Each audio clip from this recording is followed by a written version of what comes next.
Hello guys, welcome to our YouTube channel English Urdu tutorial. मैं आज की इस वीडियो में model activity task class 8 environment and science को सॉल्व करने वाला हूं, जो अक्टूबर के महीने में दिया गया था। तो चलिए वीडियो को स्टार्ट करते हैं। क्वेश्चन नंबर 1 है, choose the correct answer. Question number 1 है, the unit of specific heat is. Specific heat की जो यूनिट है वो क्या है? तो आंसर होगा ऑप्शन नंबर बी, कैलोरी पर ग्राम सेंटीग्रेड। क्वेश्चन नंबर 2 है, during electrolysis of molten sodium chloride. तो आंसर होगा option number D, chlorine gas is form at the anode. तो मोल्टन सोडियम क्लोराइड के जो इलेक्ट्रोलाइसिस के दौरान क्या होता है, क्लोरीन गैस पैदा होती है एनोड पे। क्वेश्चन नंबर 3 है, the animal that carries the germ of dengue is. कौन से एनिमल जो डेंगू के जर्म को लेकर आते हैं? तो आंसर होगा option number C, AIDS mosquito. Question number 2, put a tick to true statement and put a cross to false statement. यहाँ पर जो सेंटेंस है, जो ट्रू है वहाँ पर टिक करना है, जहाँ जो फॉल्स है वहाँ पर क्रॉस करना है। तो क्वेश्चन नंबर 1 है, a catalyst does not participate in the reaction it catalyse. तो ये कैटलाइजेस के रिएक्शन में जो है ये पार्टिसिपेट नहीं लेता है कैटलाइज, मतलब टिक। उसके बाद 2 है, ग्रीन टी कंटेन्स विटामिन के। तो ग्रीन टी में जो है विटामिन के मौजूद होता है।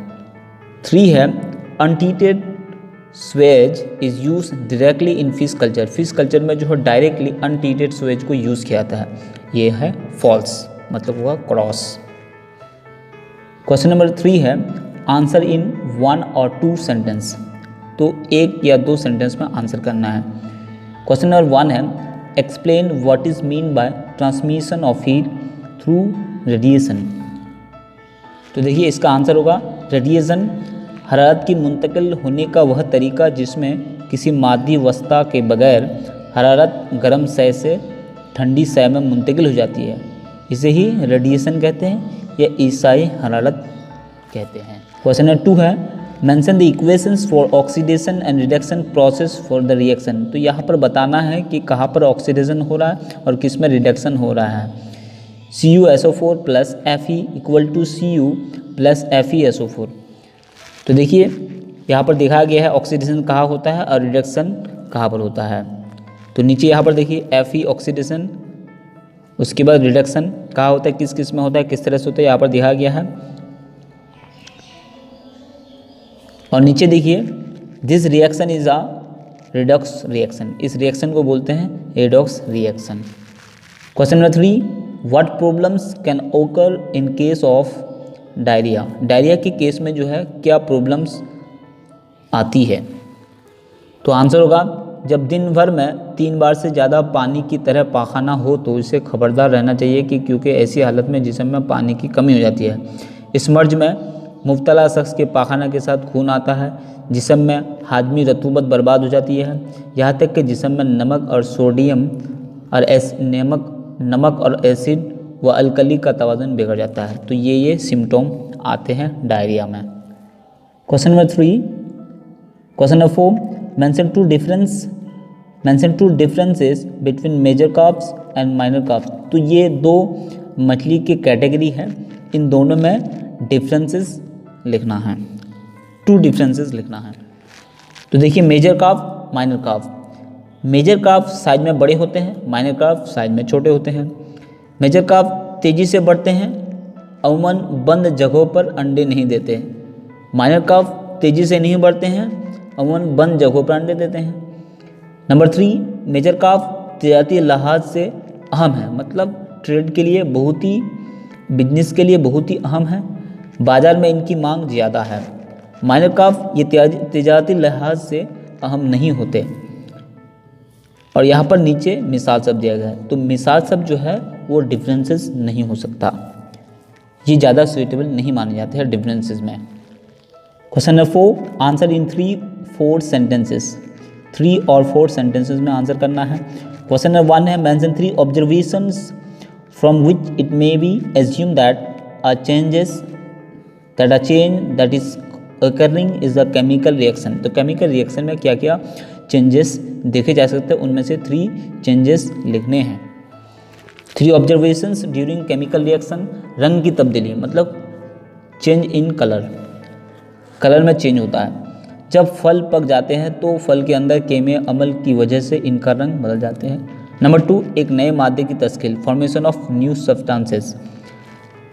सब्ज पेड़ पौधे में नूरी तरकीब के दौरान कई अमाल होते हैं जिसमें CO2 और H2O से मतलब कार्बन डाइऑक्साइड और पानी से ग्लूकोज बनता है। नंबर 3, गैस का अर्तका, एवोल्यूशन ऑफ गैस। जब ईंधन जलता है तो एक नया मादा राख बनता है और गैस खारिज होती है। तो ये हो गया 3 observation during chemical reaction. Number 2, last question, the pest are killed quickly in a chemical control method. तो पेस्ट जो होते हैं जो एग्रीकल्चर में बहुत ही ज़्यादा नुकसान पहुंचाते हैं, उनको केमिकल कंट्रोल के जरिए बहुत ही जल्दी मार दिए जाते हैं। Then why is the help of biological control method taken in to ensure the death of this animal. क्योंकि ये जो केमिकल कंट्रोल है ये क्या करते हैं, बहुत ही फ़ायदेमंद जो चीज़ें होते हैं ज़मीन पर, जो फ़ायदेमंद कीड़े होते हैं उसको भी मार देते हैं। तो आंसर देखिए, कीड़े मकोड़ों के अंदर इन मखसूस केमिया मादों के खिलाफ कुव्वत मजामत पैदा हो जाती है।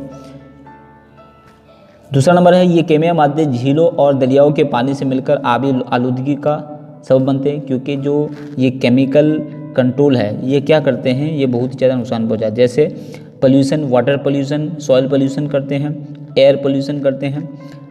नंबर 3 होगा, अगर केमिया मादे ग़िज़ाई जंजीरों में शामिल हो गए तो ग़िज़ाई जंजीर के आखिरी जानदारों को नुकसान पहुँचा सकते हैं। मतलब यही अगर केमिकल फूड चेन में अगर शामिल हो जाए तो हर जानदारों में ये केमिकल पहुँच जाते हैं जो नुकसान पहुँचा सकते हैं। नंबर 4, ये केमिया मादे फलों और सब्जियों के जरिए जिस्म में दाखिल होकर इंसानों को नुकसान पहुँचा सकते हैं। जैसे अंदर के जो बॉडी ऑर्गन्स है, जैसे लीवर है, लंग्स है, किडनी है, सब में इफेक्ट कर सकते हैं। नंबर 5, कभी कभी ये केमिया मादे फ़ायदेमंद कीड़े मकोड़ों, शहद की मक्खी, तितली को मार डालते हैं। ये कुछ वजूहत है जिसके बिना पर हयाती तरीक़ों का इस्तेमाल करके पेस्ट की रोकथाम की जाती है। रोकथाम के हयाती तरीके मतलब बायोलॉजिकल कंट्रोल क्या है, इस तरीके में एक जानदार के इस्तेमाल से दूसरे जानदार की तादाद को कंट्रोल किया जा सकता है, इसी को बोलते हैं हयाती तरीके। पेस्ट की रोकथाम के लिए तफली और शिकारखोर जानदारों की मदद ली जाती है। मुख्तलिफ तरह के कीड़े मकड़े, भर्रे, जंबूर, बर्नी, टड्डा और कुछ परिंदे कुदरती शिकार खोर का काम करते हैं और पेस्ट जैसे पतंगे, रस पीने वाले कीड़े, दीमक वगैरह का शिकार करते हैं। कुछ फंगी, प्रोटोजोआ, बैक्टीरिया और वायरस पेस्ट के जिस्म में पैरासाइट के तौर पर रहते हैं और इनकी आबादी को कंट्रोल करने में मदद करते हैं। तो ये हो गया आंसर लास्ट क्वेश्चन का। मैंने आप लोगों को इस वीडियो में model activity task class 8 environment and science को सॉल्व करके बताया, जो अक्टूबर के महीने में दिया गया था। तो इसमें कुछ MCQ है, ट्रू फॉल्स है, तो और कुछ छोटे छोटे क्वेश्चंस हैं। मैं इस वीडियो में आप लोगों को सॉल्व करके दिखाया। अगर इसमें समझने में कोई भी प्रॉब्लम हो तो कमेंट करके ज़रूर बताइए। और क्लास 8 की जो और भी मॉडल एक्टिविटी टास्क है, जैसे कि ज्योग्राफी हो गया, मैथ हो गया, तो इसका भी मैंने ऑलरेडी सॉल्व कर दिया है और अपलोड भी कर दिया है। तो अगर आप लोग देखना चाहते हैं तो उसका लिंक आपको इस वीडियो के डिस्क्रिप्शन में मिल जाएगा। So thank you for watching, thank you for listening, have a nice day.